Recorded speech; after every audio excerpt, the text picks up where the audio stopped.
Praise God, okay? At isang mapagpalang araw muli sa ating lahat at sa bawat nanonood ng ating pangangaral. Maraming salamat sa mga sumusubaybay. Amen, upang makapakinig ng salita ng Diyos. Ang palagi ko pong panalangin kayo po ay pagpalain ng ating pong Panginoon. Amen. Dito po tayo kukuha ng ating pong ipapangaral sa Book of Exodus, chapter 6, verse 3 up to 8. Amen. Aklat ng Exodus, kabanata 6, talata ay 3 hanggang 8. Ganito po ang ating mababasa. Nagpakita ako kina Abraham, Isaac at Jacob bilang makapangyarihang Diyos, ngunit hindi ako nagpakilala sa kanila sa pangalang Yahweh. Gumawa ako ng kasunduan sa kanila at nangako akong ibibigay sa kanila ang Kanaan, ang lupaing tinirhan nila noon bilang mga dayuhan. Narinig ko ang daing ng bayang Israel na inaalipin ng mga Ehipsyo at hindi ko nalilimutan ang ginawa kong kasunduan sa kanilang mga ninuno. Kaya ito ang sabihin mo sa mga Israelita. Ako si Yahweh, ililigtas ko kayo sa pagpapahirap ng mga Ehipsyo. Ipadarama ko sa kanila ang bigat ng aking kamay. Parurusahan ko sila at kay palalayain ko mula sa pagkaalipin. Ituturing ko kayong aking sariling bayan at ako ang magiging Diyos ninyo. At makikilala ninyong ako si Yahweh, ang inyong Diyos, ang nagligtas sa inyo sa pagpapahirap ng mga Ehipsyo. Dadalhin ko kayo sa lupaing ipinangako ko kina Abraham, Isaac at Jacob. At iyon ay ibibigay ko sa inyo, ako si Yahweh. Tayo po'y sandaling manalangin, mga kapatid, sa ating pong Panginoon o Ama naming Diyos na makapangyarihan sa lahat.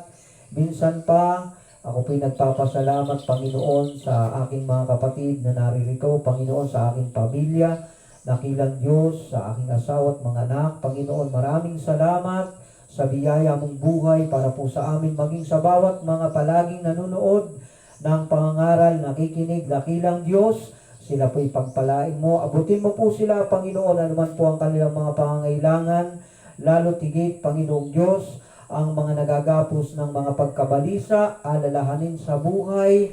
Tulungan mo po sila, pagpalain mo po, Panginoon, na sila po'y lubos na magtiwala sa iyo, Panginoon, amang banal, at maging daluyan po, Panginoon, ang pagbabalik loob sa iyo, dakilang Diyos, ang mga nagaganap sa kapaligiran, na ito nga po'y kasama sa ibinigay mong mga palatandaan ng iyong ikalawang pagbabalik, Panginoon. Dakilang Diyos, panatagin mo po ang bawat isa, Panginoon, lubos na magtiwala sa iyo, amang banal na makapangyarihan. Ang mga may karamdaman, pagpalain mo po sila ng kagalingan, Panginoon. Marami pong salamat. Ito po ang aming panalangin sa pangalan ng Panginoong Hesus. Lahat ay magsabi ng Amen. Palakpakan natin ang ating pong Panginoong Diyos. Amen. Praise God. Marami pong mga talata sa Biblia na ang Diyos ay nagpapakilala na kanyang sinasabi na siya ang makapangyarihang Diyos. Amen. Na Diyos ni Abraham, ni Isaac at ni Jacob. Amen. Kaya ito po ang aking ipapangaral sa hapong ito. Ang Diyos ni Abraham, ni Isaac at ni Jacob. Unang-una, mga minamahal sa ating pong Panginoon, ang Diyos ni Abraham, ni Isaac at ni Jacob ay siya pa rin ang Diyos na tumatawag sa mga tao. Pagkatapos, mga kapatid, sa ating pong Panginoong Diyos, amen, pagkatapos tawagin ng Panginoon si Abraham, amen, siya ay kinausap ng ating pong Panginoon, siya ay pinagpala, at ang pangako niya ay sa lahi ni Abraham, kay Isaac at kay Jacob. Tatawagin niya ang mga tao, at makikita natin sa Biblia, pagkatapos ni Jose, si Moises ay tinawag ng Diyos upang pangunahan ang bayang Israel. Mababasa po natin dito sa aklat ng Exodo, ang kabanata po ay 3, talata ay 10. Ganito po ang nakasulat, kaya't papupuntahin kita sa Paraon upang ilabas mo sa Ehipto ang aking bayang Israel. Makikita natin dito na pagkatapos ni Jose, ito namang si Moises ay tinawag ng Diyos upang pangunahan ang Israel. At ang Diyos din ang nagtalaga kay Josue pagkatapos ni Moises. At siya rin ang tumawag, siya rin ang Diyos na tumawag kay Gideon, at siya rin ang Diyos na tumawag kay Jeremias mula pa sa sinapupunan ng kanyang ina. At sa ating kasalukuyang panahon, ang Diyos ni Abraham, Diyos ni Isaac at Diyos ni Jacob ay siya pa rin ang Diyos na tumatawag sa mga tao upang magsisi at tumalikod sa kasalanan, magbalik loob sa Kanya. Kung sino yung Diyos noon na tumawag kay Abraham, ay siya pa rin ang Diyos sa ating panahon na tumatawag sa mga tao sapagkat ayaw ng Diyos ng mga tao ay mapahamak. Ang nais ng Panginoon kung bakit niya tinatawag ang mga tao at lumapit sa Kanya upang magsisi at tumalikod sa kasalanan, maglingkod sa Kanya upang mangyari ang Kanyang magandang plano. Mababasa natin, mga minamahal sa atin pong Panginoon, sa Genesis, ipinakita ng Diyos kay Jose o kay Joseph kung ano ang mangyayari sa kanyang hinaharap, yung magandang plano ng Diyos. At si Jose ay tumugon sa plano ng ating pong Panginoon, kaya nangyari ang magandang plano ng Diyos. Kaya ang tanong sa hapong ito, mga minamahal sa ating pong Panginoon, nais ba nating maranasan ang magandang plano ng Diyos? Kung ang sagot natin ay oo, gusto ko pong maranasan ang magandang plano ng Diyos sa aking buhay, kailangan nating tumugon sa panawagan ng Diyos ni Abraham, ni Isaac at ni Jacob. Sapagkat ang katotohanan ay napakaganda ng plano ng Diyos sa lahat ng mga tao, kaya Kanyang tinatawag. Pinagbabalik loob niya ang mga makasalanan. Gusto niyang magsisi ang mga tao na gumagawa at namumuhay sa maling pamamaraan ng pamumuhay. Mga taong namumuhay ng liko sa kalooban ng ating pong Panginoon ay binibigyan ng pagkakataon ng Diyos. Yun ang dahilan kung bakit ibinigay ng Diyos ang Kanyang bugtong na anak. Walang iba kundi ang ating Panginoong Jesucristo upang sa pamamagitan ng Kanyang kamatayan sa krus, sa pagbubuhos ng Kanyang banal na dugo, ang bawat sasampalataya lalapit sa Panginoon, tatawag sa Diyos, magsisisi ng mga kasalanan, ay magkakaroon ng pagbabago ng buhay at dadalhin ng Diyos sa magandang Kanyang plano. Amen. Hallelujah. Dating kalilimutan, pag nagbasa tayo ng Biblia, kung ano yung magandang nangyari sa buhay ni Abraham nung siya'y tinawag, ay ganun pa rin ang plano ng Diyos sa ating panahon, sa lahat ng mga taong tutugon sa Kanyang panawagan. Kaya, ito yung una, mga minamahal sa ating pong Panginoon, ang Diyos ni Abraham, ni Isaac at ni Jacob na tumatawag noon, ay siya pa rin ang Diyos na tumatawag ngayon sa mga tao. Amen. Sa ating lahat, nagbibigay ng pagkakataon ang Diyos, hindi upang tayo ay parusahan, hindi upang tayo ay paghirapin, hindi upang tayo ay lagyan ng kabalisahan, sapagkat sabi ng ating Panginoong Hesus, kapayapaan ang iniiwan ko sa inyo. Amen. Hallelujah. Kahit na ganyan ang nangyayari sa ating paligid, mga minamahal sa ating pong Panginoong Diyos, kung tayo lamang ay tutugon sa panawagan ng Diyos, makakaranas tayo ng kapayapaan sa ating kaisipan, kapanatagan. Sapagkat magtitiwala tayo na bahala ang Diyos sa buhay natin. Hindi tayo, sabi nga, hindi tayo dadalhin ng Panginoon sa masamang pamumuhay. Ipaparana sa atin ng Diyos ang Kanyang magandang plano, kung tayo ay tutugon sa Kanyang panawagan.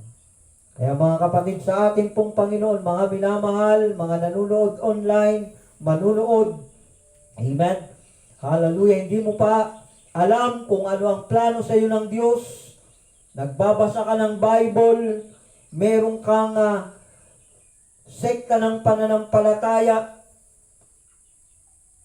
Huwag mong kalilimutan, kaibigan, kapatid sa ating pong Panginoon, ang Diyos hindi nagbabago, ang kanyang kapangyarihan hindi humihina, siya pa rin ang Diyos ngayon. Kung sino yung Diyos noon ni Abraham, ni Isaac at ni Jacob, ay siya pa rin ang Diyos na makapangyarihan sa ating panahon, na kapag tayo ay kanyang tinawag at tayo ay tumugon, meron siyang magandang gagawin sa buhay natin. Amen. Hallelujah.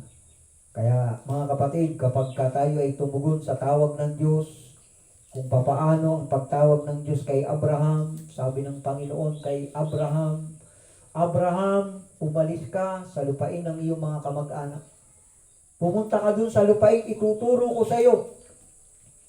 Sa ating panahon, mga minamahal sa ating pong Panginoon, kapag tayo ay tinawag ng Diyos, amen, hallelujah, at tayo ay tumugon, minsan kailangan talaga natin munang iwan ang ating mga mahal sa buhay. Doon sa kanilang hindi agad pananampalataya sa ating Panginoong Jesucristo, ayaw agad nilang sumama sa atin, hindi naman pwede na doon pa rin tayo sa kanila. Amen. Tayo tumugon na sa tawag ng Diyos. Nakaranas tayo ng pagkilos ng Panginoon. Sandali talaga natin silang iiwan. Pero hindi talaga natin lubusang iiwan. Babalikan natin sila upang sila ay pangaralan ng salita ng Diyos. Sapagkat tinawag tayo ng Panginoon, tayo ay tumugon. Tayo ang unang gagamitin ng Diyos sa ating pamilya. Amen. Hallelujah. Kaya pag may mga pagkakataon, kagaya ng mga reunion natin, hindi natin dapat yan palampasin. Amen. Dahil sabi ko nga, yun na lang ang aking pagkakataon. Dahil nandun lahat ng ating pamilya, yun ang ating nandun ang ating mga kamag-anak. Yun ang panahon na tayo ay mangaral sa kanila. Amen. Hallelujah. Kaya yun ay ating ginagawa dahil napakaganda ng plano ng Diyos. Hindi natin sila lubusang iniiwanan. Amen. Kaya tayo nananampalataya. Tumugon tayo sa tawag ng Diyos, hindi lamang para sa atin, kundi para rin sa kanila. Natin silang iiwan sa pananalangin. Hallelujah. Sapagkat ang pangako ng Diyos, mga kapatid, sa atin pong Panginoon ay hindi lang para sa atin, kundi para sa ating sambahayan. Pangalawa, ang Diyos ni Abraham, ni Isaac at ni Jacob ay siya pa rin ang Diyos na nagliligtas at nagpapalaya sa ating panahon.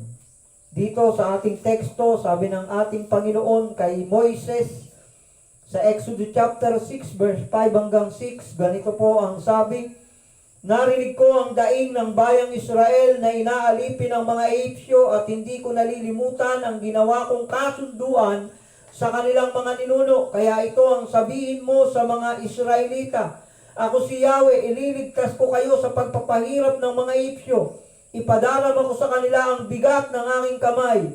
Parurusahan ko sila at kayo'y palalayain ko mula sa pagkaalipin. Amen. Kung papaano ang Diyos nagpapalaya noon, amen, ay siya pa rin ang Diyos na kayang magpalaya at magligtas sa ating panahon. Hindi yun nagbabago, mga minamahal sa ating pong Panginoon. At ito, pwedeng sabihin ng ilan, ayan naman ay para sa mga Israelita. Yang salitang yan, ang ililigtas dyan ng Diyos ay mga Israelita. Hindi tayong mga hintil. Amen. Dahil nga sinabi dito sa mga talatang ito na sabihin ni Moises sa bayang Israel. Pero mga minamahal sa ating pong Panginoong Diyos, nakasulat din naman sa Galatia chapter 3 verse 29, na sino mang kay Kristo, siya'y nagiging binhi ni Abraham. Kaya ang bawat mga tao na magsusuko, makikipag-isa sa ating Panginoong Jesucristo, siya ay magiging spiritual Israelites. Kaya kung papaano ang mga Israelita ay inililigtas ng Diyos, pinapalaya ng Diyos noon, ganun din ang gagawin ng Diyos sa atin. Kung tayo ay nahihirapan, kapag nanalangin tayo sa Diyos, tayo ay kanyang tutulungan. Kapag tayo ay may mga bagay o mga gawain na umaalipin sa atin, gusto tayong dalahin sa hindi kalooban ng Diyos, kaya pa rin tayong palayain ng ating Panginoon. Sabi sa John chapter 8:31 hanggang 32, at babasahin din natin ang 36. Amen. Ganito po ang nakasulat, mga kapatid, sa atin pong Panginoong Diyos.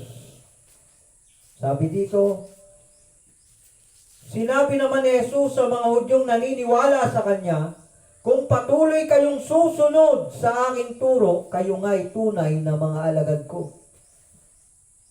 Amen. At dito, 32, makikilala ninyo ang katotohanan at ang katotohanan ang magpapalaya sa inyo. Sino yung kailangang makilala natin na katotohanan? Ito'y walang iba kundi ang ating Panginoong Jesucristo. Pag binasa natin ang aklat ng Juan chapter 14 verse 6, sinabi ni Jesus, siya ang daan, siya ang katotohanan, at siya ang buhay. Kaya kung sino yung totoong Diyos noon ni Abraham, ni Isaac at ni Jacob, kaya nga si Jesus Christ naroon na sa lumang tipan. Amen. Maraming kapahayagan sa lumang tipan na naroon na ang ating Panginoong Jesucristo. Amen. Kaya nga sabi rin niya dito sa mga talatang ito, bago pa si Abraham, ako na. Sabi ni Jesus Christ. Amen. Kaya nagalit sa kanya yung ibang mga Hudyo. Sabi nila, napakabata mo pa. Samantalang si Abraham, matagal nang patay. Tapos sasabihin mo, bago pa si Abraham, buhay ka na. Nagalit sila. Hindi nila maintindihan. Amen. Pero mga kapatid, sa atin pong Panginoon, ang biyaya ng Diyos sa atin ngayon. Amen. Basta tayo sumampalataya, magsuko ng buhay sa ating Panginoong Jesucristo, makakalaya tayo sa kasinungalingan, maliligtas ang ating kaluluwa sa kapahamakan kapag tayo ay sumampalataya sa ating Panginoong Jesucristo. Amen. Hallelujah. 36, sabi pa dito, kung ang anak ang magpalaya sa inyo, kayo nga'y magiging tunay na malaya. Amen. Ang anak na tinatawag dito ay walang iba kundi ang ating Panginoong Jesucristo. Bakit ang tawag sa kanya ay anak ng tao? Dahil siya'y ipinanganak ni Maria. Si Maria ay tao. Amen. Pero ang pagkakapanganak sa kanya ay hindi kagaya, mga kapatid, sa ating pong Panginoon ng literal. Amen, na mag-asawa. Si Maria ay nilukuban ng banal na spirito. Amen. Walang pagsisiping na nangyari, kaya si Jesus Christ ay banal. Amen. Wala siyang bahid ng karumihan. Wala siyang bahid ng kasalanan. Sa pamamagitan ng banal na Espiritu ay nagdalang tao si Maria at ipinanganak ang ating Panginoong Hesus. Kaya ang tawag niya sa kanyang sarili, anak ng tao. Amen. Kasi ang Diyos hindi nanganganak. Ano? Kaya sabi niya, anak ng tao. Yun ay si Jesus Christ. At ang sabi ng Panginoong Jesucristo, amen, kapag daw, sabi dito, alam kong, sabi dito sa 36, kung ang anak ang magpalaya sa inyo, kayo nga'y magiging tunay na malaya. Amen. Kaya kung sino yung Diyos noon ni Abraham, ni Isaac at ni Jacob na nagpapalaya sa pagkaalipin, ang ating Panginoong Jesucristo, kapag ka ito ay ating sinampalatayanan at isinuko natin ang ating buhay sa Kanya, tayo ay palalayain sa pamamagitan ng ating pananampalataya sa ating Panginoong Jesucristo. Amen. Hallelujah. Kaya makikita natin walang pagkakaiba. Ang Diyos ni Abraham, ni Isaac at ni Jacob at ang Diyos natin ngayon ay magkapareho. Iisa. Amen. Nagpapalaya, nagliligtas, amen, tumatawag. Kung ano ang ginagawa niya noon sa panahon ni Abraham, yun din ang ginagawa pa rin niya ngayon. Tumatawag pa rin siya ng mga tao. Amen. Hallelujah. Mga kapatid sa ating pong Panginoong Diyos. Pangatlo, kahuli-hulihan. Amen. Maiksi lang itong pangaral na ito, mga kapatid sa ating pong Panginoon. Ang Diyos ni Abraham, Diyos ni Isaac at Diyos ni Jacob, noon ay siya pa rin ang Diyos na nagpapala ngayon. Ganito ang sabi sa Exodus chapter 6, Amen. Verse 4 hanggang 8. Gumawa ako ng kasunduan sa kanila at nangako akong ibibigay sa kanila ang Kanaan. Ang lupaing tinirhan nila noon bilang mga dayuhan. Narinig ko ang daing ng bayang Israel na inaalipin ng mga Ehipsyo at hindi ko nalilimutan ang ginawa kong kasunduan sa kanilang mga ninuno. Amen. Bigyan muna natin ito ng pansin, mga kapatid, sa ating pong Panginoong Diyos. Ang sabi dito ng ating pong Panginoon, siya ay may kasunduan kay Abraham, kay Isaac at kay Jacob. May kasunduan siya dun sa lahi ni Abraham, sa magiging anak ni Sarah. Amen. Nandun ang kasunduan ng Diyos, hindi kay Ismael. Amen. Iba ang kasunduan ng Diyos kay Ismael. Yung tinutukoy dito, mga minamahal sa ating pong Panginoon, na ibibigay ang Kanaan ay kay Isaac at sa kanyang lahi. Amen. Sabi dito, verse 5, narinig ko ang daing ng bayang Israel na inaalipin ng mga Ehipsyo. Kaya sa ating panahon, kapag tayo ay inaalipin, mga minamahal sa ating pong Panginoon, inaalipin tayo ng kahirapan, inaalipin tayo ng dyablo, tumawag tayo sa ating pong Panginoon, kailangan dumaing tayo, kailangan tayo ay manalangin palagi. Dahil ang Panginoon, ang Diyos na makapangyarihan ni Abraham, ni Isaac at ni Jacob ay may kasunduan. Na kapag tayo ay mananalangin, kapag tayo ay dadaing, amen, na may mababang loob, nagsisisi, nagsusumamo, mahihipo ang puso ng Diyos at diringgin ang ating mga daing. Dahil hindi niya nalilimutan ang kanyang ginawang kasunduan. Kaya ang Diyos ay nagpapala. Verse 6, kaya ito ang sabihin mo sa mga Israelita, ako si Yahweh, ililigtas ko kayo sa pagpapahirap ng mga Ehipsyo. Ipadarama ko sa kanila ang bigat ng aking kamay. Tingnan natin yung mga pagpapala sa lahat ng magiging lahi ni Abraham. Amen. Ipagtatanggol tayo ng Diyos. Sabi dito, ipadaramo ko sa kanila ang bigat ng aking kamay. Parurusahan ko sila. Yung mga nagpapahirap sa lahi ni Abraham. At kagaya nung sinabi ko kanina, mga minamahal sa ating pong Panginoon, kapag ang isang tao ay nagsuko, nakipag-isa kay Kristo, siya'y nagiging binhi ni Abraham, pwede niyang angkinin ang pangakong ito ng Diyos. Amen. Na ako ay naging kasama, amen, sa lahi ni Abraham.